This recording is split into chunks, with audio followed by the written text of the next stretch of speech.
Good morning सभी को और हैप्पी साबत।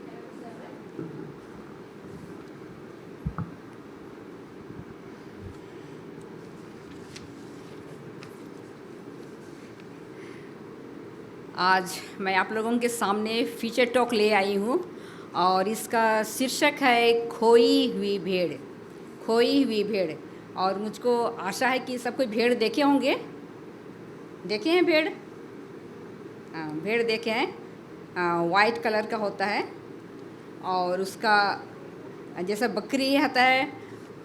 बकरी अगर कहीं जंगल में चरने के लिए जाती है तो वो जहीं भी चली जाती है, लेकिन भेड़ का आदत वैसा नहीं है। वो सिर गाड़ करके अपना घास वगैरह खाती है। और बकरी है कि एक बकरी इधर है तो वो बकरी उधर चली जाती है, लेकिन भेड़ वैसा नहीं होता है, वो ग्रुप में रहती है। तो आज मैं आप लोगों के सामने खोई हुई भेड़ के बारे में बताऊंगी।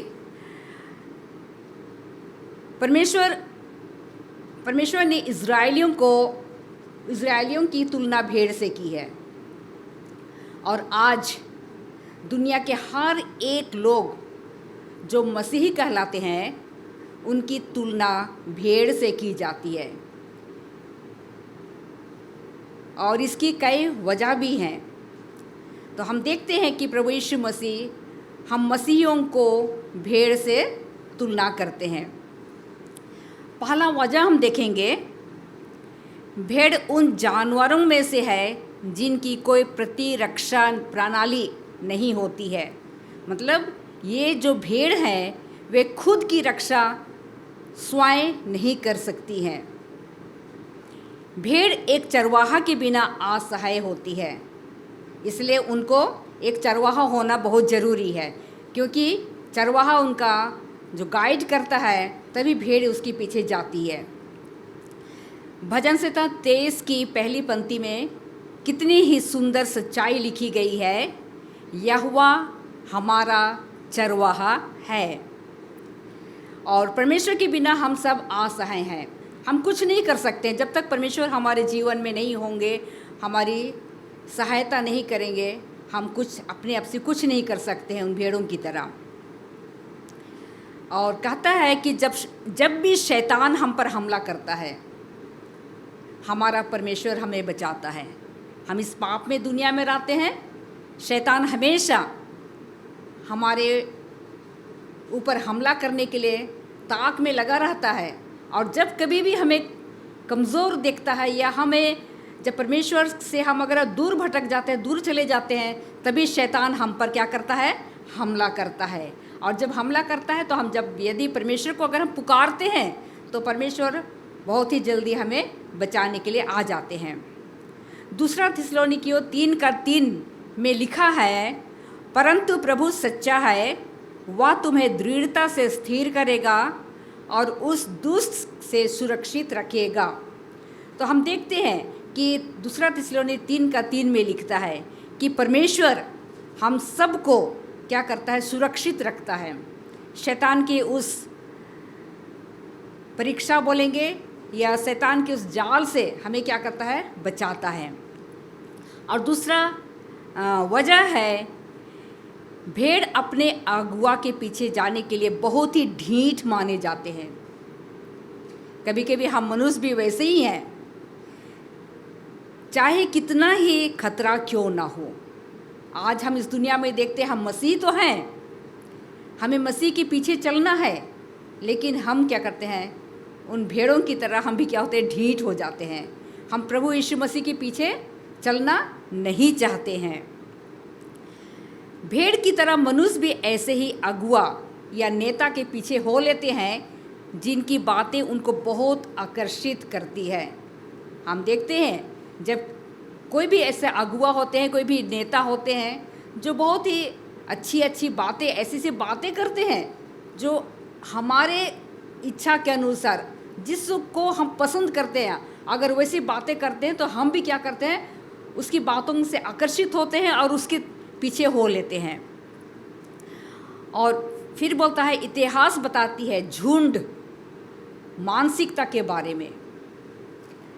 हम जब देखते हैं प्रभु यीशु मसीह को सलीब पर चढ़ाया जाना था और जब प्रभु यीशु मसीह को पिलातुस के पास लाया गया और ये तय करने के लिए कि प्रभु यीशु मसीह के साथ क्या किया जाए, लेकिन हम यहाँ देखते हैं महायाजक लोग क्या करते हैं, वहाँ जितने भी लोग थे उन सब को यीशु मसीह के खिलाफ क्या करता है, भड़का देता है।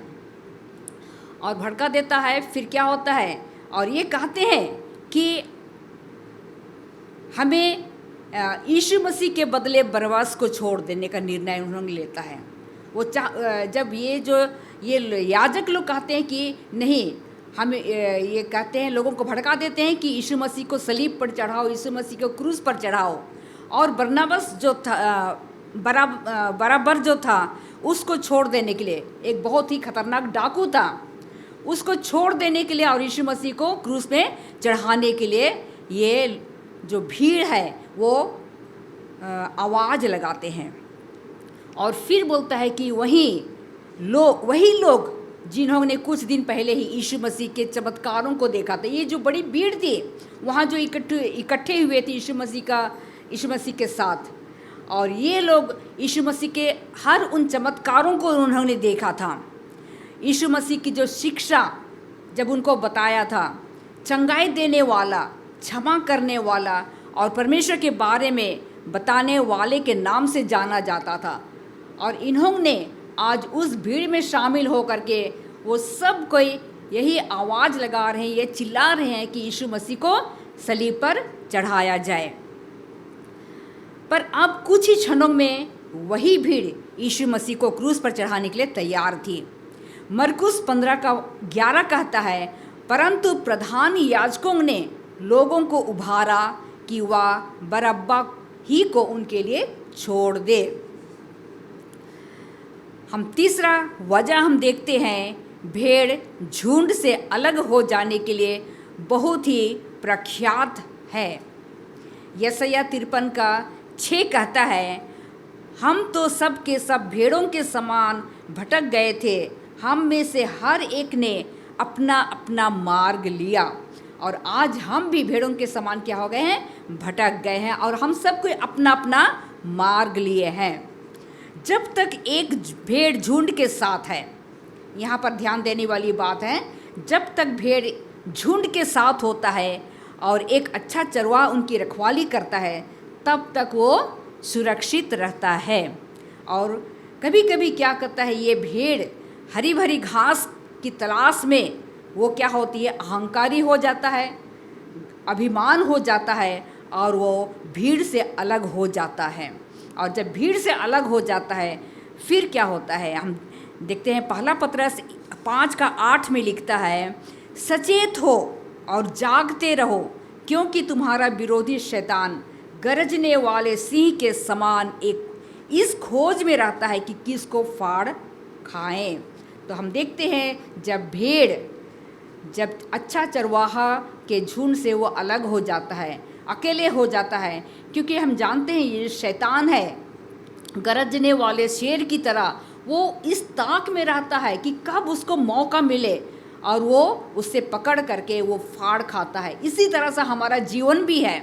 जब हम प्रभु यीशु मसीह या परमेश्वर से अलग हो जाते हैं, उसकी संगति से हम दूर हो जाते हैं, तो शैतान को बहुत अच्छा मौका मिल जाता है और वो भी हमें क्या करता है, फाड़ खाने के लिए वो तैयार रहता है।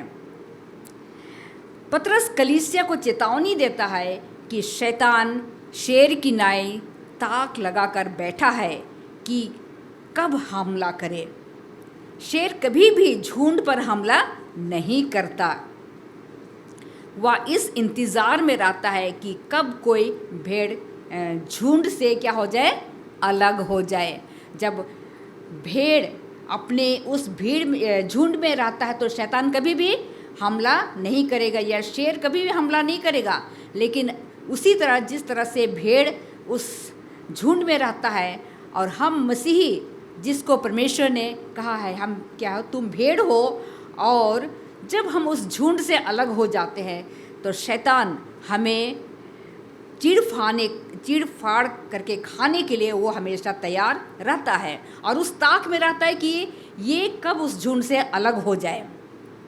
हम सभी इस दृष्टांत के बारे में जानते हैं जिसमें यीशु मसीह 99 भेड़ों को छोड़कर एक भेड़ की खोज में चला गया जो खो गया था।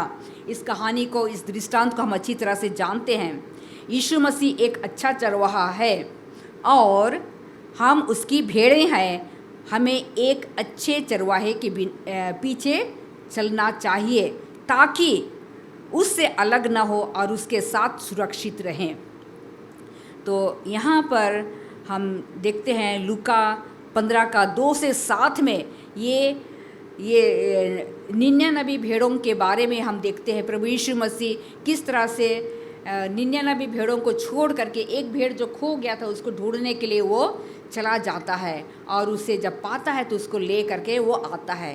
तो इसी तरह से जब एक मसीही जब उस झुंड से अलग हो जाता है, वो परमेश्वर से दूर हो जाता है, और जब ये मसीही या वो मनुष्य जब पश्चाताप करता है और वो फिर प्रभु यीशु मसीह के चरणों तले आता है और अपने जीवन को उसके हाथों में समर्पण करता है, तो प्रभु यीशु मसीह बहुत ही आनंदित और खुश होता है। उसी तरह से सिर्फ प्रभु यीशु मसीह ही नहीं, पूरा स्वर्ग उस खोए हुए व्यक्ति के लिए जो वापस मिल जाता है या वापस आ जाता है, उसके लिए वो बहुत ही आनंदित, पूरा स्वर्ग आनंदित होता है। Thank you.